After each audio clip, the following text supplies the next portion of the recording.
ನಾವು ಈ ದಿನಗಳಲ್ಲಿ ಎಫೆಸ ಪತ್ರಿಕೆ 1ನೇ ಅಧ್ಯಾಯದಲ್ಲಿರ್ತಕ್ಕಂಥ ಪೌಲನು ತನ್ನ ಜನರಿಗೋಸ್ಕರ ಪ್ರಾರ್ಥಿಸಿದಂಥ ರೀತಿ ಮತ್ತು ಯೇಸು ಕ್ರಿಸ್ತನ ಆ ಒಂದು ಶಿಲುಬೆಯ ಮರಣದಲ್ಲಿ ಮತ್ತು ಪುನರುತ್ಥಾನದ ವಿಶೇಷತೆಯನ್ನು ಇಲ್ಲಿ ಪ್ರಕಟಿಸಿರುವ ಸಂಗತಿಗಳನ್ನು ನಾವು ಆಲೋಚಿಸ್ತಾ ಬಂದಿದ್ದೇವೆ. ಕಳೆದ ನಮ್ಮ ಒಂದು ಕಾರ್ಯಕ್ರಮದಲ್ಲಿ ಸಹ ನಾವು ಯೇಸು ಕ್ರಿಸ್ತನನ್ನು ದೇವರು ಎಂಥ ಒಂದು ವಿಶೇಷವಾದ ರೀತಿಯಲ್ಲಿ ತನ್ನ ಆತ್ಮನ ಬಲದಿಂದ ಎಬ್ಬಿಸಿ ಶ್ರೇಷ್ಠವಾದಂಥ ಸ್ಥಿತಿಗೆ ತಂದಿದ್ದಾನೆ ಎಂಬುದನ್ನು ನೋಡುವಾಗ ಯೇಸು ಕ್ರಿಸ್ತನ ತಂದೆಯ ಬಲಗಳಲ್ಲಿ ಸಿಂಹಾಸನವನಾಗಿದ್ದು ನಮಗೋಸ್ಕರ ವಿಜ್ಞಾಪಿಸಿದ್ದಾನೆ ಎಂಬುದನ್ನು ಸಹ ಅನೇಕ ಭಾಗಗಳಲ್ಲಿ ನಾವು ಆಲೋಚನೆ ಮಾಡ್ತಾ ಬಂದಿದ್ದೇವೆ. ಈ ದಿನ ನಾವು ಪ್ರತ್ಯೇಕವಾಗಿ ಎಫೆಸ ಪತ್ರಿಕೆ 1:21ನೇ ವಚನವನ್ನು ನಾವು ನೋಡಲಿಕ್ಕಿದ್ದೇವೆ. ಸತ್ಯವೇದ ಇರುವುದರ ದಯಮಾಡಿ 21ನೇ ವಚನದಲ್ಲಿ ಇರ್ತಕ್ಕಂಥ ಆ ವಾಕ್ಯದ ಭಾಗವನ್ನು ನೋಡಬೇಕೆಂಬುದಾಗಿ ನಿಮ್ಮನ್ನು ಪ್ರೀತಿಯಿಂದ ಕೇಳಿಕೊಳ್ತೇನೆ. ಅಲ್ಲಿ ಹೀಗೆ ಉಂಟು, ಹೇಗೆಂದರೆ ಆತನು ಸತ್ತಿದ್ದ ಕ್ರಿಸ್ತನನ್ನು ಬದುಕಿಸಿ ಪರಲೋಕದೊಳಗೆ ಸಕಲ ರಾಜತ್ವ, ಅಧಿಕಾರ, ಮಹತ್ವ, ಪ್ರಭುತ್ವಾದಿಗಳ ಮೇಲೆಯೂ ಈ ಲೋಕದಲ್ಲಿ ಮಾತ್ರವಲ್ಲದೆ ಬರುವ ಲೋಕದಲ್ಲಿಯೂ ಸಹ ಹೆಸರುಗೊಂಡವರೆಲ್ಲರ ಮೇಲೆಯೂ ತನ್ನ ಬಲಗಡೆಯಲ್ಲಿ ಕೂಡಿಸಿಕೊಂಡನು ಎಂಬುದಾಗಿ. For above all principality and power and might and dominion and every name that is named, not only in this age, but also in that which is to come ಎಂಬುದಾಗಿ ನಾವು ನೋಡ್ತೇವೆ.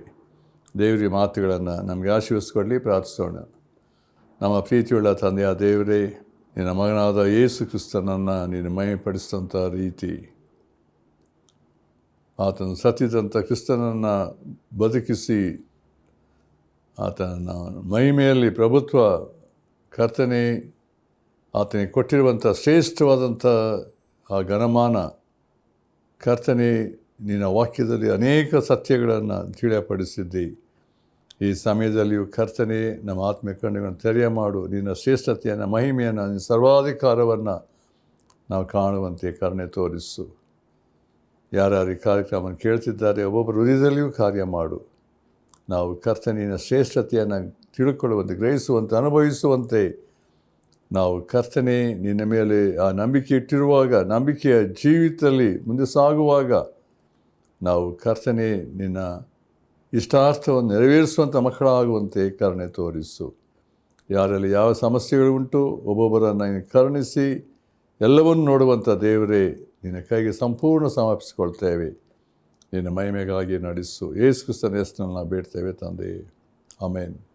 ನಾವು ಈ ಎಫೆಸ ಪತ್ರಿಕೆ 1ನೇ ಅಧ್ಯಾಯ 21ನೇ ವಚನವನ್ನು ನೋಡಬೇಕಾದ್ರೆ ಪೌಲನು ಈ ವಾಕ್ಯದಲ್ಲಿ ಯೇಸು ಕ್ರಿಸ್ತನ ಶ್ರೇಷ್ಠತೆಯ ಬಗ್ಗೆ ಮತ್ತು ದೇವರು ತನ್ನ ಮಗನನ್ನು ಘನಪಡಿಸಿದಂಥ ರೀತಿ, ಇದನ್ನು ಅನೇಕ ರೀತಿಯಲ್ಲಿ ಅದನ್ನು ವ್ಯಕ್ತಪಡಿಸಿರುವ ರೀತಿಯನ್ನು ನಾವು ನೋಡ್ತೇವೆ. ನಾವು ಇದರಲ್ಲಿ ಪ್ರಾಮುಖ್ಯವಾಗಿ ಏನಂದರೆ, ತಂದೆಯಾದಂಥ ದೇವರು ತನ್ನ ಮಗನನ್ನು ಎಂಥ ಶ್ರೇಷ್ಠವಾದ ರೀತಿಯಲ್ಲಿ ಮಹಿಮೆಪಡಿಸಿದ್ದಾನೆ ಎಂಬುದಾಗಿ ಹೇಳಬೇಕಾದ್ರೆ ಇದಕ್ಕೆ ಅನೇಕ ಕಾರಣಗಳು ಉಂಟು. ಅಲ್ಲಿ ಮೊದಲನೇದಾಗಿ ನಾವು ನೋಡಬೇಕಾದ್ರೆ ಇರುವಂಥ ವಿಷಯ ಅಂದರೆ ತಂದೆಯ ಚಿತ್ತಕ್ಕೆ ಒಳಪಟ್ಟು ತಂದೆಯ ದೇವರನ್ನು ಮಹಿಮೆಪಡಿಸಿದ್ದಾನೆ ಎಂಬುದಾಗಿ ನೋಡ್ತೀವಿ. ಯೋಹಾನ ಸುವಾರ್ತೆ 6ನೇ ಅಧ್ಯಾಯ 38ನೇ ವಚನ ಓದುವಾಗ, ನನ್ನ ಚಿತ್ತದಂತೆ ನಡೆಯುವುದಕ್ಕಾಗಿ ನಾನು ಬಂದಿಲ್ಲ, ನನ್ನನ್ನು ಕಳಿಸಿದಾತನ ಚಿತ್ತವನ್ನೇ ನೆರವೇರಿಸುವುದಕ್ಕೆ ಪರಲೋಕದಿಂದ ಬಂದೆನು. ನನ್ನನ್ನು ಕಳಿಸಿದಾತನ ಚಿತ್ತವು ಏನೆಂದರೆ, ಆತನು ನನಗೆ ಕೊಟ್ಟವರಲ್ಲಿ ಒಬ್ಬನನ್ನು ನಾನು ಕೆಳಗೊಳಿಸದೆ ಅವನನ್ನು ಕಡೆಯ ದಿನದಲ್ಲಿ ಎಬ್ಬಿಸಬೇಕೆಂಬುದೇ. ಇಲ್ಲಿ ಅನೇಕ ವಿಷಯಗಳ ಮುಂದೆ ನಾವು ನೋಡ್ತೇವೆ. ಆದರೆ ಪ್ರಾಮುಖ್ಯವಾಗಿ ಯೇಸು ಕ್ರಿಸ್ತನು ಬಂದಂಥ ಉದ್ದೇಶದಲ್ಲಿ ಪ್ರತ್ಯೇಕವಾಗಿ ನಾವು ನೋಡುವಂಥದ್ದು, ಯೇಸು ಕ್ರಿಸ್ತನು ಲೋಕದಿದ್ದಾಗ ಹೇಳಿದಂಥ ಮಾತು, ನಾನು ತಂದೆಯ ಚಿತ್ತವನ್ನು ನೆರವೇರಿಸೋಕ್ಕೆ ಬಂದಿದ್ದೇನೆ. ಅಂದರೆ ಯೇಸು ಕ್ರಿಸ್ತನ ಪ್ರತ್ಯೇಕವಾಗಿ ಫಿಲಿಪ್ಪಿ ಪತ್ರಿಕೆ 2:8 ನೋಡಬೇಕಾದ್ರೆ ಆತನು ಏನಂದರೆ, ತನ್ನನ್ನು ಬರಿದು ಮಾಡಿಕೊಂಡು ಬಂದನು.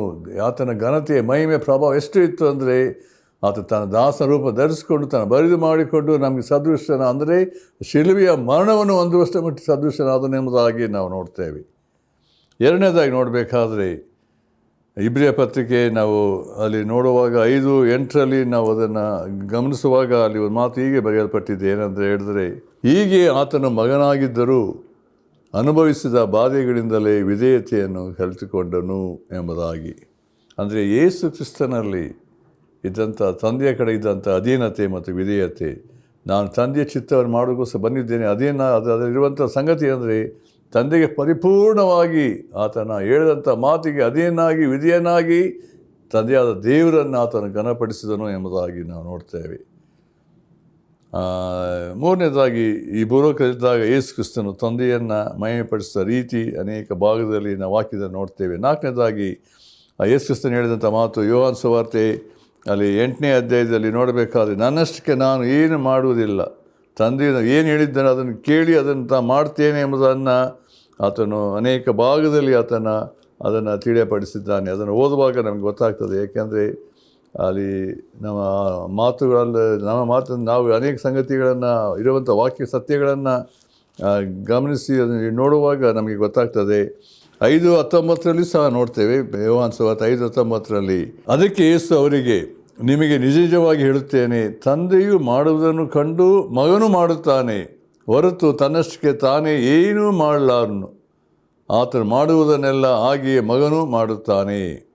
ಅಂದರೆ ಇಲ್ಲಿರುವಂಥ ಸತ್ಯ ಏನಂತ ಹೇಳಿದ್ರೆ, ಯೇಸು ಕ್ರಿಸ್ತನು ಏನಂದರೆ ತಂದೆಯು ನನ್ನಷ್ಟು ಏನು ಮಾಡು, ತಂದೆ ಏನು ಹೇಳಿದ್ದೆ ಅದನ್ನು ನಾನು ಮಾಡ್ತೇನೆ ಎಂಬ ರೀತಿಯಲ್ಲಿ 8ನೇ ಅಧ್ಯಾಯ ನೋಡ್ರಿ 8ರಲ್ಲಿ ನೋಡುವಾಗ 28ನೇ ವಚನದಲ್ಲಿ ಸಹ ನಾವು ನೋಡ್ತೇವೆ. ಏನಂತ ಹೇಳಿದ್ರೆ, ನೀವು ಮನುಷ್ಯ ಕುಮಾರನು ಎತ್ತರಪಟ್ಟಾಗ ಇವನೇ ಆತನೆಂದು ತನ್ನಷ್ಟಕ್ಕೆ ತಾನೇ ಏನು ಮಾಡದೆ ತಂದೆಯು ತನಗೆ ಬೋಧಿಸಿದ ಹಾಗೆ ಅದನ್ನೆಲ್ಲ ಮಾತಾಡಿದನೆಂದು ನನ್ನ ವಿಷಯವಾಗಿ ನಿಮಗೆ ತಿಳಿಯುವುದು. ಇದೆಲ್ಲ ರೀತಿ ನೋಡಬೇಕಾದ್ರೆ ತಂದೆಯು ಏನು ಹೇಳಿದ್ದಾನೆ ತಂದೆ ಮಗನ ವಿಷಯದಲ್ಲಿ ಎಲ್ಲ ಸಂಗತಿಗಳು ನೆರವೇರಿದೆ ಎಂಬುದನ್ನು ಅಲ್ಲಿ ತಿಳ್ಕೊಳ್ಳೋಕೆ ಸಾಧ್ಯತೆ ಉಂಟು ಎಂಬುದಾಗಿ ನೋಡ್ತೇವೆ. 5ನೇ ವಿಷಯದಲ್ಲಿ ನೋಡುವಾಗ, ಯಾವಾಗ ಯೇಸು ಕ್ರಿಸ್ತನು ತಂದೆಯ ಅನ್ಯೋನ್ಯತೆಯಲ್ಲಿ ಜೀವಿಸ್ತಾ ಆದರೆ ತಂದೆಯ ಸನ್ನಿಧಾನದಲ್ಲಿ ಯಾವಾಗಲೂ ಪ್ರಾರ್ಥಿಸ್ತಾ ಬಂದನು ಎಂಬುದಾಗಿ ನೋಡ್ತೇವೆ. ಅಂದರೆ ಇಡೀ ಲೋಕದಲ್ಲಿ ಆತನು 33 ವರ್ಷದ ಕಾಲದಲ್ಲಿ ನೋಡಬೇಕಾದ್ರೆ ಸೇವೆಯಲ್ಲಿ 3.5 ವರ್ಷ ಕಾಲದಲ್ಲಿ ಯಾವಾಗಲೂ ತನ್ನ ಶಿಷ್ಯರೊಂದಿಗೆ ಇರುವುದು ಮಾತ್ರವಲ್ಲ, ಆತನು ರಾತ್ರಿ ಸಮಯದಲ್ಲಿ ಮುಂಜಾನೆ ಮಬ್ಬಿರುವಾಗ ತಂದೆಯ ಅನ್ಯೋನ್ಯತೆಯಲ್ಲಿ ತಂದೆಯೊಡನೆ ಮಾತಾಡ್ತಿದ್ದ ಸಂಗತಿ, ತಂದೆಯ ಸಂಪೂರ್ಣವಾಗಿ ಆತನ ಐಕ್ಯವಾಗಿದ್ದಾನೆ ಎಂಬುದನ್ನು ನಾವು ನೋಡ್ತೇವೆ. ಆಮೇಲೆ ನಾವು 6ನೇದ ನೋಡುವಾಗ ಯೇಸು ಅನೇಕ ಸುವಾರ್ತೆ ನೋಡಬೇಕಾದ್ರೆ ನಾನು ತಂದೆಯು ಒಂದಾಗಿದ್ದೆ. ಯೋಹಾನ ಸುವಾರ್ತೆಯನ್ನು ಅನೇಕ ಭಾಗದಲ್ಲಿ ನೋಡ್ತೇವೆ. ಅಂದರೆ ಈ ತಂದೆಯಂಥ ದೇವರಲ್ಲಿ ಸಂಪೂರ್ಣವಾಗಿ ಆತನ ನೆಲೆಗೊಂಡಿರುವಂಥ ಐಕ್ಯವಾಗಿರುವಂಥ ಸಂಗತಿ ಬಗ್ಗೆ ಹೇಳಲ್ಪಟ್ಟಿದೆ. ಮತ್ತು 7ನೇದಾಗಿ ನೋಡಬೇಕಾದ್ರೆ ಯೇಸು ಕ್ರಿಸ್ತನು ತನ್ನ ಮರಣದಲ್ಲಿ ತಂದೆಯಾದ ದೇವರನ್ನು ಘನಪಡಿಸಿದ ರೀತಿ ನೋಡಬೇಕಾದ್ರೆ ಇಡೀ ಲೋಕದ ಪಾಪದ ಬಿಡುಗಡೆಗಾಗಿ ತನ್ನನ್ನೇ ಯಜ್ಞವನ್ನಾಗಿ ಸಮರ್ಪಿಸಿಕೊಂಡಂಥ ರೀತಿಯಲ್ಲಿ ಅಲ್ಲಿ ತೀರಿತು ಅಂತ ಹೇಳುವಾಗ ತಂದೆಗೆ ಕೊಟ್ಟಂಥ ಕಾರ್ಯವನ್ನು ಮಾಡಿ ಮುಗಿಸಿದರು. ಅದಕ್ಕೋಸ್ಕರ ತೀರಿತು ಎಂಬುದಾಗಿ ಹೇಳಿ ತನ್ನನ್ನು ಸಮರ್ಪಿಸಿಕೊಂಡಂಥ ರೀತಿ, ತನ್ನ ಆತ್ಮವನ್ನು ಅರ್ಪಿಸಿಕೊಟ್ಟನು ಎಂಬುದಾಗಿ ನೋಡ್ತೇವೆ. ಅಂದರೆ ಈ ಎಲ್ಲ ಭಾಗದಲ್ಲಿ ನೋಡುವಾಗ ನಾವು ಇರುವಂಥ ಆಲೋಚನೆ ಏನಂತ ಹೇಳಿದ್ರೆ, ಯೇಸು ಕ್ರಿಸ್ತನು ಹೇಗೆ ತಂದೆಯಾದ ದೇವರನ್ನು ತಂದೆಯ ಚಿತ್ತವನ್ನು ನೆರವೇರಿಸಿ ತಂದೆಗೆ ಕೊಟ್ಟಂಥ ಕಾರ್ಯವನ್ನು ಮಾಡಿ ಮುಗಿಸಿ ತಂದೆಗೆ ಎಲ್ಲವನ್ನು ಅರ್ಪಿಸಿದನು ಎಂಬುದಾಗಿ ನೋಡಿದ್ದರಿಂದ ತಂದೆಯಾದಂಥ ದೇವರು ಆತನನ್ನು ಎಷ್ಟರ ಮಟ್ಟಿಗೆ ಘನಪಡಿಸಿದ್ದಾನೆ. ಯೇಸು ಕ್ರಿಸ್ತನು ಲೋಕದಾಗ ಆತ ಮಾಡಿದಂಥ ಒಂದು ಪ್ರಾರ್ಥನೆ 17ನೇ ಅಧ್ಯಾಯದಲ್ಲಿ ಒಂದು ಮಾತು ಹೀಗೆ ಬರೆಯಲ್ಪಟ್ಟಿದೆ. 17ನೇ ಅಧ್ಯಾಯದಲ್ಲಿ ಅಲ್ಲಿ 5ನೇ ವಚನದಲ್ಲಿ ನೋಡುವಾಗ ಅಲ್ಲಿ ಹೀಗೆ ಉಂಟು. ಏನಂತ ಹೇಳಿದ್ರೆ, ಈಗ ತಂದೆಯೇ, ನೀನು ನಿನ್ನ ಬಳಿಯಲ್ಲಿ ನನ್ನನ್ನು ಮಹಿಮೆಪಡಿಸು. ಲೋಕ ಉಂಟಾಗುವಂಥ ಮುಂಚೆ ನಿನ್ನ ಬಳಿಯಲ್ಲಿ ನನಗಿದ್ದ ಮಹಿಮೆಯಿಂದಲೇ ನನ್ನನ್ನು ಮಹಿಮೆಪಡಿಸು. ಯೇಸು ಕ್ರಿಸ್ತನು ಈ ಲೋಕದ ತಂದೆಯ ಹತ್ತಿರ ಪ್ರಾರ್ಥಿಸುವಾಗ ಯೇಸು ಕ್ರಿಸ್ತನಲ್ಲಿ ಮೊದಲಿದ್ದಂಥ ಮಹಿಮೆ ಪ್ರಭಾವ ಎಂಥ ಒಂದು ವಿಶೇಷತೆ ಇತ್ತು. ಅಲ್ಲಿ ಪ್ರಾರ್ಥಿಸುವಾಗ ಅದಂತೆ ದೇವ ತಂದೆಯೇ ನನ್ನನ್ನು ಮಹಿಮೆಪಡಿಸು ಎಂಬುದಾಗಿ ಹೇಳಿದಂಥ ರೀತಿಯಲ್ಲಿ ಅದು ಸಾಧ್ಯ ಆಗ್ತದೆ. ನಾವು ಮುಂದೆ ನೋಡಬೇಕಾದ್ರೆ ತಂದೆಯಾದಂಥ ದೇವರು ತನ್ನನ್ನು ಮಹಿಮೆಪಡಿಸಿದಂಥ ರೀತಿ ಹೇಗಿತ್ತು. ಅಲ್ಲಿ ಇಷ್ಟೆಲ್ಲ ಸಂಗತಿಗಳಾಗಬೇಕಾದ್ರೆ ತಂದೆಯಾದಂಥ ದೇವರು ತನ್ನನ್ನು ಘನಪಡಿಸಿದಂಥ ರೀತಿಯಲ್ಲಿ ನಾವು ದೇವರ ವಾಕ್ಯದ ಭಾಗದಲ್ಲಿ ನೋಡಬೇಕಾದ್ರೆ ಅಲ್ಲಿ ಇನ್ನೊಂದು ಸತ್ಯಗಳು ನೋಡುವಾಗ ಅಲ್ಲಿ ಅಪೊಸ್ತಲ ಕೃತ್ಯ 2ರಲ್ಲಿ ನೋಡುವಾಗ ಅಲ್ಲಿ ಮಾತು ಹೀಗೆ ಬರೆಯಲ್ಪಟ್ಟಿದೆ 23ನೇ ವಚನದಲ್ಲಿ, ಈ ಯೇಸು ದೇವರ ಸ್ಥಿರ ಸಂಕಲ್ಪಕ್ಕೂ ಭವಿಷ್ಯ ಜ್ಞಾನಕ್ಕೂ ಅನುಸಾರವಾಗಿ ಒಪ್ಪಿಸಲ್ಪಟ್ಟಿರಲು ನೀವು ಅನ್ಯ ಜನರ ಕೈಯಿಂದ ಆತನನ್ನು ಶಿಲುಬೆಗೆ ಹಾಕಿಸಿಕೊಂಡಿರಿ. ಆತನನ್ನು ಗಮನಿಸಿರಿ, ಆತನನ್ನು ದೇವರು ಮರಣ ವೇದನೆಗಳಿಂದ ಬಿಡಿಸಿ ಎಬ್ಬಿಸಿದನು. ದೇವರು ಮಾಡಿದಂಥ ಕಾರ್ಯ ಮರಣ ವೇದನೆಗಳಿಂದ ಬಿಡಿಸಿ ಆತನ ಎಬ್ಬಿಸಿದನು ಎಂಬುದಾಗಿ ನಾವು ನೋಡ್ತೇವೆ. ಮತ್ತು ಯೇಸು ಕ್ರಿಸ್ತನನ್ನು ದೇವರು ತನ್ನ ಬಲಗಡೆಯಲ್ಲಿ ಕೂಡಿಸಿಕೊಂಡನು ಎಂಬುದಾಗಿ ಸಹ ನಾವು ನೋಡ್ತೇವೆ. ಯೇಸು ಕ್ರಿಸ್ತನ ಇರ್ತಕ್ಕಂಥ ಒಂದು ವಿಶೇಷತೆಯನ್ನು ಪ್ರತ್ಯೇಕವಾಗಿ ನಾವು ಪ್ರಕಟಣೆ ಪುಸ್ತಕದಲ್ಲಿ ನೋಡಬೇಕಾದರೆ, ಯೇಸು ಕ್ರಿಸ್ತನು ಸತ್ಯವಿಂದ ಜೀವಿತನ ಎದ್ದು ಬಂದ ನಂತರ ಆ ಪರಲೋಕದಲ್ಲಿ ಆತ ತಂದೆಯ ಬಲಗಡೆ ಸಿಂಹಾಸನನಾಗಿರುವಾಗ ಆ ಪ್ರಕಟಣೆ ಪುಸ್ತಕವನ್ನು ಓದುವಾಗ, ಧ್ಯಾನಿಸುವಾಗ ಅಲ್ಲಿ ಪ್ರತ್ಯೇಕವಾದ ಸಂಗತಿ ನೋಡ್ತೇವೆ. ಈ ಪ್ರಕಟಣೆ ಪುಸ್ತಕದಲ್ಲಿ ನಾವು 1ನೇ ಅಧ್ಯಾಯದಲ್ಲಿ ನೋಡುವಾಗ ನಮ್ಗೆ ಗೊತ್ತಾಗ್ತದೆ, ಅಲ್ಲಿ ಯೋಹಾನನು ಅದನ್ನು ನೋಡಿದಂಥ ಸಂಗತಿಯಲ್ಲಿ 1ನೇ ಅಧ್ಯಾಯ ಅಲ್ಲಿ 4-5 ಹೀಗೆ ಉಂಟು. ಯೇಸು ಕ್ರಿಸ್ತನ ಬಗ್ಗೆ ಹೇಳ್ಪಟ್ಟಿರುವ ಸಂಗತಿ, ಪರಲೋಕದ ದೃಶ್ಯ ನೋಡಬೇಕಾದ್ರೆ ಅಲ್ಲಿ ಹೇಳ್ಪಟ್ಟಿರುವ ಸಂಗತಿ ಏನಂದರೆ, ವರ್ತಮಾನ, ಭೂತ, ಭವಿಷ್ಯತ್ ಕಾಲಗಳಲ್ಲಿರುವ ಆತನಿಂದ ಮತ್ತು ಆತನ ಸಿಂಹಾಸನದ ಮುಂದಿರುವ 7 ಆತ್ಮಗಳಿಂದ ಮತ್ತು ನಂಬತಕ್ಕ ಸಾಕ್ಷಿಯು ಏನಂದರೆ, ಸತ್ತವರೊಳಗಿಂದ ಮೊದಲು ಎದ್ದು ಬಂದವನು, ಭೂರಾಜರ ಒಡೆಯನು ಆಗಿರುವ ಯೇಸು ಕ್ರಿಸ್ತನಿಂದ ನಿಮಗೆ ಕೃಪೆಯು ಶಾಂತಿಯೂ ಆಗಲಿ. ಅಂದರೆ ಇಲ್ಲಿ ಯೋಹಾನ ಬರೀಬೇಕಾದಿರ್ತಕ್ಕಂಥ ಸಂಗತಿ, ಯೇಸು ಕ್ರಿಸ್ತನ ಬಗ್ಗೆ ಹೇಳಲ್ಪಟ್ಟಿರುವ ಸಂಗತಿ ಅಂದರೆ, ಆತನು ನಂಬತಕ್ಕ ಸಾಕ್ಷಿ, ಸತ್ತವಳಿಂದ ಮೊದಲು ಎದ್ದು ಬಂದವನು, ಆಮೇಲೆ ಭೂರಾಜರ ಒಡೆಯನು ಆಗಿರುವಂಥ ಯೇಸು ಕ್ರಿಸ್ತನು ಎಂಬುದಾಗಿ ಇಲ್ಲಿ ಪ್ರಕಟಿಸಿರುವಂಥ ಒಂದು ಸಂಗತಿಯನ್ನು ನೋಡ್ತೇವೆ. ಅಂದರೆ ಯೇಸು ಕ್ರಿಸ್ತನಿಗೆ ಹೇಳಿರುವ ಆಲ್ಫಾ ಅಂಡ್ ಒಮೇಗಾ, ಆತನು ಏನಂದರೆ ನಾನು ಭವಿಷ್ಯತ್, ನಾನು ಆದಿಯು ಅಂತ್ಯು ಎಂಬುದಾಗಿ ಹೇಳಲ್ಪಟ್ಟಿರುವಂಥ ಸಂಗತಿಯನ್ನು ನೋಡ್ತೇವೆ.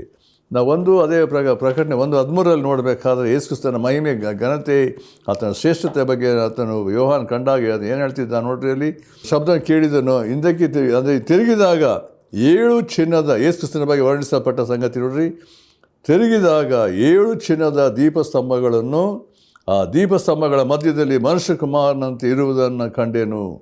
ಆತನು ನಿಲುವಂಗಿಯನ್ನು ತೊಟ್ಟು ಚಿನ್ನದ ಪಟ್ಟಿಯನ್ನು ಎದೆಗೆ ಕಟ್ಟಿಕೊಂಡಿದ್ದನು. ಅಲ್ಲಿ ನೋಡಬೇಕಾದ್ರೆ ಅಲ್ಲಿ ಅನೇಕ ಸಂಗತಿಗಳು ಹೇಳಲ್ಪಟ್ಟಿದೆ. ಆತ ಯಾವ ರೀತಿಯಲ್ಲಿ ಆತನಿಗೆ ಒಂದು ಮಾತು ಹೇಳಲ್ಪಟ್ಟಿದೆ, ಆತನ ಕಂಡಾಗ, ಅದೇ 17ನೇ ವರ್ಷ ನೋಡ್ರಿ, ಅಲ್ಲಿ ನಾನು ಆತನನ್ನು ಕಂಡಾಗ, ಅಂದರೆ ಅಲ್ಲಿ 16ನೇ ವರ್ಷದ ಕೊನೆಯ ಭಾಗ ನೋಡಬೇಕಾದ್ರೆ ಆತನ ಬಲಗೈಯಲ್ಲಿ 7 ನಕ್ಷತ್ರಗಳಿದ್ದವು, ಆತನ ಬಾಯೊಳಗಿಂದ ಹದವಾದ ಇಬ್ಬಾಯಿ ಕತ್ತಿಯು ಹೊರಡುತ್ತಿತ್ತು, ಆತನ ಮುಖವು ಮಧ್ಯಾಹ್ನದಲ್ಲಿ ಪ್ರಕಾಶಿಸುವ ಸೂರ್ಯನಂತಿತ್ತು. ನಾನು ಆತನ ಕಂಡಾಗ ಏನಂತೆ, ಸತ್ತವನ ಹಾಗೆ ಆತನ ಪಾದಗಳ ಮುಂದೆ ಬಿದ್ದೆನು. ನೋಡ್ರಿ, ಅಲ್ಲಿ ಇರುವಂಥ ಒಂದು ಸತ್ಯ ಏನು ಅಂತ ಹೇಳಿದ್ರೆ, ಯೇಸು ಕ್ರಿಸ್ತನ ಮಹಿಮೆ ಪ್ರಭಾವ. ಸುವಾರ್ತೆ ನೋಡುವಾಗ ಶಿಷ್ಯರು ಯೋಹಾನನು ಯೇಸು ಕ್ರಿಸ್ತನ ಎದೆಗೆ ಬಾಗಿದಂಥವನು, ಆದರೆ ಪುನರುತ್ಥಾನ ಹೊಂದಿದ ನಂತರ ಯೇಸು ಕ್ರಿಸ್ತನ ಮಹಿಮೆ ಪ್ರಭಾವ ಪ್ರತ್ಯೇಕತೆ ನೋಡ್ತೇವೆ. ಇದೇ ಯೋಹಾನನು ಯೇಸು ಕ್ರಿಸ್ತನ ಕಂಡಾಗ ದೇವರ ವಾಕ್ಯ ಆತನ ಮುಂದೆ ಸತ್ತವನ ಹಾಗೆ ಬಿದ್ದೆನು. ಅದು ಯೇಸು ಕ್ರಿಸ್ತನ ಪ್ರಭಾವ ಮಹಿಮೆಯನ್ನು ಆತ ಕಾಣೋದಕ್ಕೆ ಸಾಧ್ಯ ಆಗಲಿಲ್ಲ ಎಂಬುದಾಗಿ ನಾವು ನೋಡ್ತೇವೆ. ನಾವು ಇನ್ನೊಂದು ಸತ್ಯ ನೋಡುವಾಗ ಅಲ್ಲಿ ಇರುವಂಥದ್ದು, ದೇವರು ತನ್ನ ಮಗನನ್ನು ಹೇಗೆ ಯಾವ ರೀತಿ ಘನಪಡಿಸಿದ್ದಾನೆ ಎಂಬುದಾಗಿ ನೋಡುವಾಗ, ಅಲ್ಲಿ ನಾವು 17ನೇ ಅದು ಪ್ರತ್ಯೇಕವಾದನ್ನು ಓದಿದ್ದೇವೆ. ಅದು ಎಷ್ಟರ ಮಟ್ಟಿಗೆ ಕರ್ತನ 18ನೇ ವರ್ಷದಲ್ಲಿ ನೋಡ್ತೇವೆ. ಏನಂದರೆ 17 ಕೊನೆ ಭಾಗದಲ್ಲಿ, ನಾನು ಮೊದಲನೆಯವನು ಕಡೆಯವನು ಸದಾ ಜೀವಿಸುವನಾಗಿದ್ದೇನೆ, ಸತ್ತವನಾದೆನು ಮತ್ತು ಯುಗಾಂತರಗಳಲ್ಲಿಯೂ ಬದುಕುವನಾಗಿದ್ದೇನೆ, ಮರಣದ ಮತ್ತು ಪಾತಾಳದ ಬೀಗದ ಕೈಗಳು ನನ್ನಲ್ಲಿ ಅವೇ. ನೋಡಿರಿ, ಯೇಸು ಕ್ರಿಸ್ತನ ಒಂದು ಸ್ಥಾನ, ಮಹಿಮೆ, ಪ್ರಭಾವ ಏನೆಂಬುದನ್ನು ಅಲ್ಲಿ ಬರೆಸಿರುವ ಸಂಗತಿಗಳನ್ನು ನಾವು ಈ ವಾಕ್ಯ ಭಾಗದಲ್ಲಿ ನಾವು ನೋಡ್ತೇವೆ.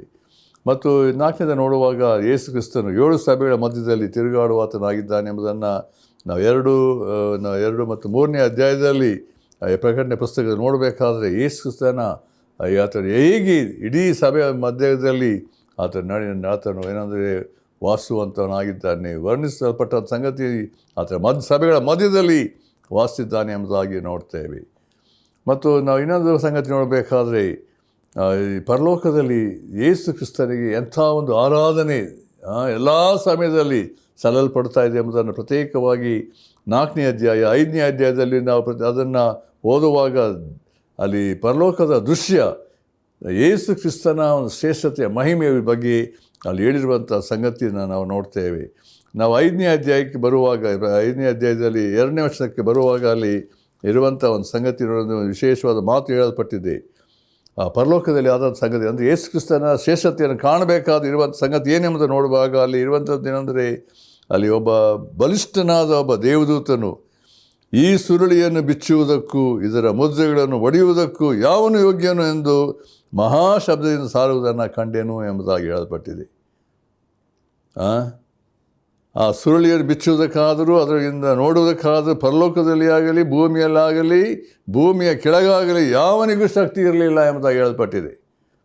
ಆಗ ಆ ಸಮಯದಲ್ಲಿ ಒಬ್ಬ ಹಿರಿಯನು ಹೇಳ್ತಿದ್ದಾನೆ, ಅಗೋ 5ನೇ ವಚನದಲ್ಲಿ, ಅಳಬೇಡ, ಅಗೋ ಯೂದ ಕುಲದಲ್ಲಿ ಜನಿಸಿದ ಸಿಂಹವು ದಾವೀದನ ಅಂಕುರದವನು ಆಗಿರುವ ಆತನು ಜಯ ಹೊಂದಿದನು.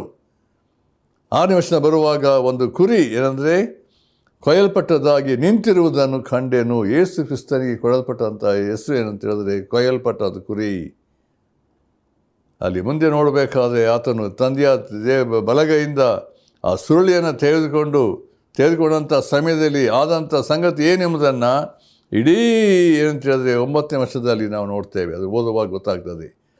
ಅಲ್ಲಿಗೂ ವಿಶೇಷವಾದ ಯೇಸು ಕ್ರಿಸ್ತನ ಶ್ರೇಷ್ಠತೆ ನೋಡಬೇಕಾದ್ರೆ 8ನೇ ವರ್ಷದ ಹೀಗೆ ಉಂಟು.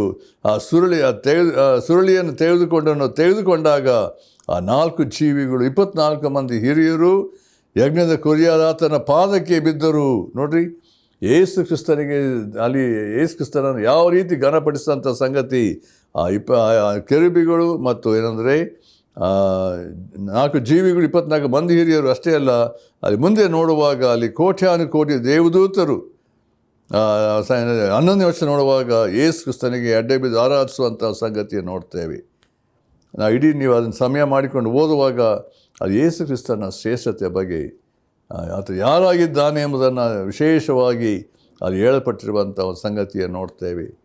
ನಾವು 6ನೇದಾಗಿ ನೋಡಬೇಕಾದ್ರೆ ಅಪೊಸ್ತಲ ಕೃತ್ಯ 4:12 ಯೇಸು ಕ್ರಿಸ್ತನ ಶ್ರೇಷ್ಠತೆಯ ಮಹಿಮೆ ನೋಡಬೇಕಾದ್ರೆ ಆಕಾಶದ ಕೆಳಗೆ ಕೊಡಲ್ಪಟ್ಟಿರುವಂಥ ಹೆಸರು, ಅದು ಯೇಸುವಿನ ಹೆಸರಿನಲ್ಲಿ ಏನಂದರೆ ಮಾತ್ರ ರಕ್ಷಣೆ, ಪಾಪದ ಬಿಡುಗಡೆ.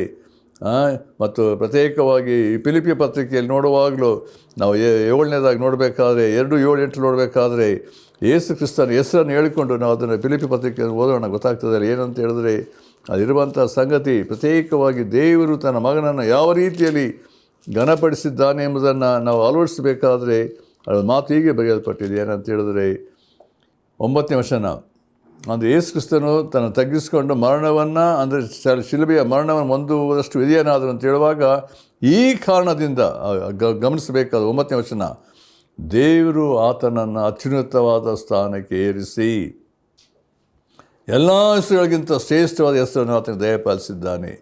ಆದ್ದರಿಂದ ಸ್ವರ್ಗ, ಮರ್ತ್ಯ, ಪಾತಾಳಗಳಿರುವರೆಲ್ಲರೂ ಯೇಸುವಿನ ಹೆಸರಲ್ಲಿ ಅಡ್ಡಬಿದ್ದು ಯೇಸು ಕ್ರಿಸ್ತನನ್ನು ಒಡೆಯನೆಂದು ಪ್ರತಿಜ್ಞೆ ಮಾಡಿ ತಂದೆಯಾದ ದೇವರಿಗೆ ಘನವನ್ನು ಸಲ್ಲಿಸುವರು. ನೋಡ್ರಿ, ಈ ದಿನಗಳ ಅನೇಕರು ಯೇಸು ಕ್ರಿಸ್ತನ ಶಿಲುಬೆಗೆ ವಿರೋಧಿಗಳಿದ್ದಾರೆ. ಯೇಸು ಕ್ರಿಸ್ತನನ್ನು ನಂಬದೇ ಇರುವಂಥವರು, ತಿರಸ್ಕರಿಸುವಂಥವರು, ಹಾಗೆ ಮಾಡುವಂಥ ಅನೇಕರಿದ್ದಾರೆ. ಸೈತನ ಅಷ್ಟಮಟ್ಟಿಗೆ ಜನರ ಮನಸ್ಸುಗಳನ್ನು, ಹೃದಯಗಳ ಮಂಕ ಮಾಡಿದ್ದಾನೆ. ಆದರೆ ಒಂದು ದಿನ ಬರ್ತದೆ, ಯೇಸು ಕ್ರಿಸ್ತನ ಆ ಮಹಿಮೆಯಲ್ಲಿ ಬರುವಾಗ ಪ್ರತಿಯೊಂದು ಮೊಣಕಾಲು ಉಳಲ್ಪಡಬೇಕು. ಸೈತಾನನು ಮೊಣಕಾಲು ಬಿದ್ದು ಯೇಸು ಕ್ರಿಸ್ತ ಆರಾಧಿಸುವ ಸ್ಥಿತಿ. ಎಲ್ಲರೂ ಯಾರು ಅವನ ಈ ಲೋಕದಲ್ಲಿ ದ್ವೇಷಿಸುವಂಥ, ಹಾಗೆ ಮಾಡುವಂತೆ ಪ್ರತಿಯೊಬ್ಬರು ಯೇಸು ಕ್ರಿಸ್ತನ ಹೆಸರನ್ನು ಹೇಳಿಕೊಂಡು ಅಡ್ಡ ಬಿದ್ದು ಆರಾಧಿಸುವಂಥ ದಿನ ಬರುವ ಸಾಧ್ಯತೆ ಉಂಟು. ದೇವರ ವಾಕ್ಯದ ಮಾತು ಉಂಟು, ಬೆಟ್ಟಗಳೇ ನಮ್ಮ ಮೇಲೆ ಬೀಳ್ರಿ ಎಂಬುದಾಗಿ ಕೂಗಿಕೊಳ್ಳುವ ದಿನಗಳು ಉಂಟು. ನಾವು ಪ್ರಕಟಣೆ ಪುಸ್ತಕದಲ್ಲಿ ನಾವು ನೋಡ್ತೇವೆ. ಆ ಯಜ್ಞದ ಕುರಿಯಾತನ ಮುಖದಿಂದ ಏನು ಮಾಡಿರಿ, ಬರೆ ಮಾಡಿರಿ ಎಂಬುದಾಗಿ. ಅದಕ್ಕೋಸ್ಕರ ಆ ಬೆಟ್ಟಗಳ ಸಂದಿನ ಹೋಗ್ತಾರಂತೆ ಅಡಗಿಕೊಳ್ಳುವುದಕ್ಕೋಸ್ಕರ, ಅಂದರೆ ಅದನ್ನು ತಾಳಿಕೊಳ್ಳೋಕ್ಕೆ ಸಾಧ್ಯತೆ ಇಲ್ಲ ಎಂಬುದಾಗಿ. ಅಂದರೆ ಯೇಸು ಕ್ರಿಸ್ತನ ಮಹಿಮೆಯ ಪ್ರಭಾವ ಶ್ರೇಷ್ಠತೆಯನ್ನು ಅಂತ ಹೇಳಿದ್ರೆ ಅದನ್ನು ಯಾರು ಅದು ಎದುರಿಸುವ ಸಾಧ್ಯತೆ ಇಲ್ಲ ಪ್ರಿಯರೇ. ಅದರಿಂದ ನಾವು ಇಲ್ಲಿ ಆಲೋಚಿಸಬೇಕಾಗಿರುವಂಥ ಒಂದು ಸಂಗತಿ, ಯೇಸು ಕ್ರಿಸ್ತನ ಶ್ರೇಷ್ಠತೆ, ಮಹಿಮೆ, ಪ್ರಭಾವ, ದೇವರು ಆತ ತನ್ನ ಮಗನನ್ನು ಎಷ್ಟು ಮಟ್ಟಿಗೆ ಘನಪಡಿಸಿದ್ದಾನೆ ಎಂಬುದನ್ನು ನಾವು ನೋಡಬೇಕಾದ್ರೆ ಅದು ಭಾಳ ವಿಶೇಷವಾದ ಸಂಗತಿಯನ್ನು ನಾವು ದೇವರ ವಾಕ್ಯದಲ್ಲಿ ನಾವು ನೋಡುವ ಸಂಗತಿಯನ್ನು ನಾವು ನೋಡ್ತೇವೆ. ನಾವು ಇಬ್ರಿಯ ಪತ್ರಿಕೆಯಲ್ಲಿ ನಾವು ನೋಡುವಾಗಲೂ ಅಲ್ಲಿ ಒಂದು ಮಾತು ಹೀಗೆ ಬರೆಯಲ್ಪಟ್ಟಿದೆ. 4ನೇ ಅಧ್ಯಾಯದಲ್ಲಿ ಒಂದು ಮಾತು ಹೀಗೆ ಬರೆಯಲ್ಪಟ್ಟಿದೆ. 4:14 ಹೀಗೆ ಬರೆಯಲ್ಪಟ್ಟಿದೆ, ಆಕಾಶ ಮಂಡಲಗಳಿಂದ ದಾಟಿ ಹೋದ ದೇವಕುಮಾರನಾದ ಯೇಸು ಎಂಬ ಶ್ರೇಷ್ಠ ಮಹಾಯಾಜಕನು ನಮಗಿರುವುದರಿಂದ. ನೋಡಿರಿ, ಅದು ಹೇಳ್ಪಟ್ಟುವಂತೆ ದೇವಕುಮಾರ ಯೇಸು ಎಂಬ ಶ್ರೇಷ್ಠ ಮಹಾಯಾಜಕ ನಮಗಿರುವುದರಿಂದ ನಾವು ಮಾಡಿರುವ ಪ್ರತಿಜ್ಞೆಯನ್ನು ಬಿಡದೆ ಹಿಡಿಯೋಣ. ಯೇಸು ಕ್ರಿಸ್ತನು ನಮಗೋಸ್ಕರ ಏನಿದೆ, ಆಕಾಶ ಮಂಡಲ ದಾಟಿ ಹೋದಂಥ ದೇವಕುಮಾರನು ಮರಣವನ್ನು ಜಯಿಸಿ ಏನಂತ ಹೇಳಿದ್ರೆ ಆ ತಂದೆಯ ಬಲಗಳಲ್ಲಿ ಸಿಂಹಾಸನ ರೂಢನಾಗಿದ್ದಾನೆ ಎಂಬುದಾಗಿ ನಾವು ನೋಡ್ತೇವೆ. ಅಲ್ಲಿ ಇನ್ನೊಂದು ಸತ್ಯವನ್ನು ನಾವು ನೋಡ್ತಾ ಇದ್ದೀವಿ. ಏನಂತ ಹೇಳಿದ್ರೆ ಇಲ್ಲಿ ಇರುವಂಥದ್ದು, ಇಲ್ಲಿ ಪ್ರತ್ಯೇಕವಾಗಿ ಪೌಲರನ್ನು ಹೇಳಬೇಕಾದ್ರೆ ಯೇಸು ಕ್ರಿಸ್ತನಲ್ಲಿ ಇರುವಂಥ ಸಂಗತಿ ಅಂದರೆ ಅಲ್ಲಿ ಇರುವ ದೇವರ ವಾಕ್ಯ ನೋಡಬೇಕಾದ್ರೆ ತಂದೆಯ ದೇವರನ್ನು ಮಯಪಡಿಸೋ ರೀತಿ ನೋಡಬೇಕಾದ್ರೆ ಅಲ್ಲಿ ಕರ್ತನ ಕಾರ್ಯಗಳು ಎಷ್ಟು ವಿಶೇಷತೆ ಉಂಟು, ಆತನು ಎಲ್ಲವನ್ನು ತನ್ನ ಮಗನಿಗೆ ಅಧೀನಪಡಿಸಿದ್ದಾನೆ ಅಂತ ಹೇಳಬೇಕಾದ್ರೆ ಆತನು ಎಲ್ಲ ಸಮಯದಲ್ಲಿ ಎಲ್ಲ ಕಾಲದಲ್ಲಿ ಆತ ಏನಂತ ಹೇಳಿದ್ರೆ ತಂದೆಯಂಥ ದೇವರ ಚಿತ್ತಕ್ಕೆ ಒಳಪಟ್ಟಿರುವಾಗ ದೇವರ ವಾಕ್ಯದಲ್ಲಿ ಹೇಳಿರುವಂಥ ಸತ್ಯತೆಗಳು ಅದು ಏನಂತ ಹೇಳಿದ್ರೆ ನೆರವೇರ್ಪಟ್ಟಿದೆ ಎಂಬುದಾಗಿ ನಾವು ನೋಡ್ತೇವೆ. ಅಂದರೆ ನಾವು ವಾಕ್ಯದಲ್ಲಿ ನೋಡಿದ ಪ್ರಕಾರ ಹೇಗೆಂದರೆ ಆತ ಸತ್ಯದ ಕ್ರಿಸ್ತನನ್ನು ಬದುಕಿಸಿ ಪರಲೋಕದೊಳಗೆ ಸಕಲ ರಾಜ್ಯತ್ವ, ಅಧಿಕಾರ, ಮಹತ್ವ, ಪ್ರಭುತ್ವಾದಿಗಳ ಮೇಲೆಯೂ ಈ ಲೋಕದಲ್ಲಿ ಮಾತ್ರವಲ್ಲದೆ ಬರುವ ಲೋಕದಲ್ಲಿಯೂ ಸಹ ಎಸಗೊಂಡ ಎಲ್ಲರ ಮೇಲೆಯೂ ಏನಂತೆ ತನ್ನ ಬಲಗಡೆಯಲ್ಲಿ ಕೂಡಿಸಿಕೊಂಡನು ಎಂಬುದಾಗಿ ನೋಡುವಾಗ, ಈ ವಾಕ್ಯದ ಸತ್ಯತೆ ನೋಡುವಾಗ ಆ ಪರಲೋಕದ ಶ್ರೇಷ್ಠತೆ ದೇವರು ಅದನ್ನು ಪ್ರತ್ಯೇಕವಾಗಿ ಆ ಪ್ರಕಟಣೆ ಪುಸ್ತಕ ಓದ್ತಾ ಬರುವಾಗ ಗೊತ್ತಾಗ್ತದೆ. ದೇವರು ಯಾವ ರೀತಿಯಲ್ಲಿ ತನ್ನ ಮಗನಾದ ಯೇಸು ಕ್ರಿಸ್ತನನ್ನು ಘನಪಡಿಸಿದ್ದಾನೆ, ಆತನ ಕಾರ್ಯಗಳು ಎಷ್ಟು ವಿಶೇಷತೆ ಎಂಬುದನ್ನು ಅಲ್ಲಿ ನೋಡ್ತೇವೆ. ನಾವು ರೋಮಪುರ ಪತ್ರಿಕೆ 9ನೇ ಅಧ್ಯಾಯದಲ್ಲಿ ಒಂದು ಮಾತು ಹೀಗೆ ಬರೆಯಲ್ಪಟ್ಟಿದೆ. ಅಲ್ಲಿ ನೋಡುವಾಗ ಗಮನಿಸಿ 5ನೇ ವಚನ ಹೀಗೆ ಉಂಟಲ್ಲಿ, ಕ್ರಿಸ್ತನು ಶರೀರ ಸಂಬಂಧವಾಗಿ ಅವರ ವಂಶದಲ್ಲಿಯೇ ಹುಟ್ಟಿದವನು. ಆತನು ನೋಡ್ರಿ, ಯೇಸು ಕ್ರಿಸ್ತನ ಬಗ್ಗೆ ಹೇಳಲ್ಪಟ್ಟಿರೋ ಮಾತು, ಆತನು ಎಲ್ಲದರ ಮೇಲೆ ಒಡೆಯನು, ನಿರಂತರ ಸ್ತುತಿ ಹೊಂದತಕ್ಕ ದೇವರೂ ಆಗಿದ್ದಾನೆ. ಆಮೇನ್ ಎಂಬುದಾಗಿ ಯೇಸು ಕ್ರಿಸ್ತನ ಶ್ರೇಷ್ಠತೆ ಅಂದರೆ ದೇವರು ಆತನು ಎಲ್ಲದರ ಮೇಲೆ ಒಡೆಯನ್ನಾಗಿ ಮಾಡಿದ್ದಾನೆ. ನಿರಂತರ ಸ್ತುತಿ ಘನತೆಯನ್ನು ಹೊಂದುವುದಕ್ಕೆ ಆತನೊಬ್ಬನೇ ಆತ ದೇವರಾಗಿದ್ದಾನೆ ಎಂಬುದನ್ನು ಅಲ್ಲಿ ತಿಳಿಯಪಡಿಸುವ ಸಂಗತಿಯನ್ನು ನಾವು ನೋಡ್ತೇವೆ. ಅಂದರೆ ಕರ್ತನ ಕಾರ್ಯಗಳನ್ನು ಗಮನಿಸುವಾಗ ದೇವರ ಸಂಗತಿಗಳ ಆಲೋಚನೆಗಳು ನೋಡಬೇಕಾದ್ರೆ ನಾವು ಅದನ್ನು ಪ್ರತ್ಯೇಕವಾಗಿ 1 ಕೊರಿಂಥ 15ನೇ ಅಧ್ಯಾಯದಲ್ಲಿ 24ನೇ ವರ್ಷದಲ್ಲಿ ಇದೆಲ್ಲ ಯಾಕೆ ನಾವು ಓದ್ತೇವೆ ಅಂತ ನೋಡುವಾಗ ದೇವರು ತನ್ನ ಮಗನಾದ ಯೇಸು ಕ್ರಿಸ್ತನನ್ನು ಯಾವ ರೀತಿ ಘನಪಡಿಸಿದ್ದಾನೆ, ಮಯಪಡಿಸಿದ್ದಾನೆ, ಮುಂದೆ ಆಗಲಿಕ್ಕಿರುವಂಥ ಸಂಗತಿಗಳು ಏನೆಂಬುದನ್ನು ಈ ವಾಕ್ಯದ ಭಾಗದಲ್ಲಿ ನಾವು ನೋಡ್ತೇವೆ. 24ನೇ ವಚನ ಹೀಗೆ ಉಂಟಲ್ಲಿ, ಆಮೇಲೆ ಆತನು ಅಂದರೆ ಯೇಸು ಕ್ರಿಸ್ತನು ಪ್ರತ್ಯಕ್ಷನಾಗಿ ಎದ್ದು ಬಂದ ನಂತರ ಆದ ಸಂಗತಿಗಳು, ಆಮೇಲೆ ಆತನು ಬೇರೆ ಎಲ್ಲ ದೊರೆತನವನ್ನು, ಎಲ್ಲ ಅಧಿಕಾರವನ್ನು, ಬಲವನ್ನು ನಿವೃತ್ತಿ ಮಾಡಿ ತಂದೆಯಾದ ದೇವರಿಗೆ ಏನಂತೆ ರಾಜ್ಯವನ್ನಾಗಿ ಒಪ್ಪಿಸಿಕೊಡುವಾಗ ಸಮಾಪ್ತಿ ಎಂಬುದಾಗಿ ಹೇಳಲ್ಪಟ್ಟಿದೆ. ಅಂದರೆ ಕರ್ತನು ತನ್ನ ದೇವರು ತನ್ನ ಮಗನಿಗೆ ಕೊಟ್ಟದೆಲ್ಲವನ್ನು ಒಪ್ಪಿಸಿಕೊಡುವಂಥ ರೀತಿಯಲ್ಲಿ ಹೇಗೆ ಮುಂದೆ ಆಗ್ತದೆ ಎಂಬುದನ್ನು ಈ ವಾಕ್ಯದ ಭಾಗದಲ್ಲಿ ನಾವು ನೋಡ್ತೇವೆ. ಈ ಎಲ್ಲ ಸಂಗತಿ ನೋಡಬೇಕಾದ್ರೆ ದೇವರು ತನ್ನ ಮಗನಾದ ಯೇಸು ಕ್ರಿಸ್ತನನ್ನು ಬಹುವಿಶೇಷವಾಗಿ ಘನಪಡಿಸಿ ಆತನನ್ನು ಎಂತ ಹೇಳಿದ್ರೆ ಅತ್ಯುನ್ನತವಾದ ಸ್ಥಾನಕ್ಕೆ ಏರಿಸಿದ್ದಾರೆ. ಪ್ರತಿಯೊಂದು ಮೊಣಕಾಲು ಊರಪಟ್ಟು ಅದನ್ನು ಒಡೆಯನೆಂಬುದಾಗಿ ಹೇಳಿ ಆರಾಧಿಸ್ತಾರೆ. ಯೇಸು ಕ್ರಿಸ್ತನನ್ನು ಆರಾಧಿಸ್ತಿದ್ದೀಯೋ ನಿನ್ನ ಜೀವಿತದಲ್ಲಿ, ಆತನ ನಂಬಿದ್ದೀಯೋ, ಆತನ ಒಡೆತನಕ್ಕೆ ಒಪ್ಪಿಸಿಕೊಟ್ಟಿದ್ದೀಯೋ, ಇಲ್ಲದೆ ಈ ದಿನವೇ ಈ ಸಮಯದಲ್ಲಿ ಕರ್ತನ ಒಡೆತನಕ್ಕೆ ಅಧಿಕಾರಕ್ಕೆ ಒಳಪಟ್ಟವನಾಗಿ ಕರ್ತನನ್ನು ನಿನ್ನ ಜೀವಿತದಲ್ಲಿ ಮಯಪಡಿಸು. ಆಮೇಲೆ ಪ್ರಾರ್ಥನೆ ಮಾಡೋಣ. ನಮ್ಮ ಪ್ರೀತಿಯುಳ್ಳ ತಂದೆಯಾದ ದೇವರೇ, ಸತ್ಯದಂಥ ಕ್ರಿಸ್ತನನ್ನು ತಂದೆಯಾದ ದೇವರು ತನ್ನ ಆತ್ಮ ಬರೆದು ಎಬ್ಬಿಸಿ ಅತ್ಯುನ್ನತ ಸ್ಥಾನಕ್ಕೆ ಏರಿಸಿರುವಾಗ ಮಹಿಮೆಯುಳ್ಳ ಕರ್ತನನ್ನು ನಮ್ಮ ಜೀವಿತದಲ್ಲಿ ಕರ್ತನಿಗೆ ಕಂಡುಕೊಂಡವರಾಗಿ ಆರಾಧಿಸಿ ಘನಪಡಿಸುವಂತೆ ನಮ್ಮನ್ನು ಪ್ರತಿಷ್ಠೆ ಮಾಡಿಕೊಳ್ತೇವೆ. ಕರ್ತನೇ, ನಿನ್ನ ಮಹಿಮೆಗಾಗಿ ನಡೆಸು. ಯೇಸು ಕ್ರಿಸ್ತನ ಹೆಸರನ್ನು ಬೇಡ್ತೇವೆ ತಂದೆಯೇ, ಆಮೇನ್.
ದೇಹವೆಲ್ಲ ಗಾಯವೇ, ರೋಗಿ ನಿನ್ ರೋಗಕ್ಕಾಗಿ ತ್ಯಾಗ ಸ್ವರೂಪನಾದ ಯೇಸು ಕೃಪೆಯಲ್ಲಿ ತೂಗಾಡುವ. ದೇಹವೆಲ್ಲ ಗಾಯವೇ, ರೋಗಿ ನಿನ್ ರೋಗಕ್ಕಾಗಿ ತ್ಯಾಗ ಸ್ವರೂಪನಾದ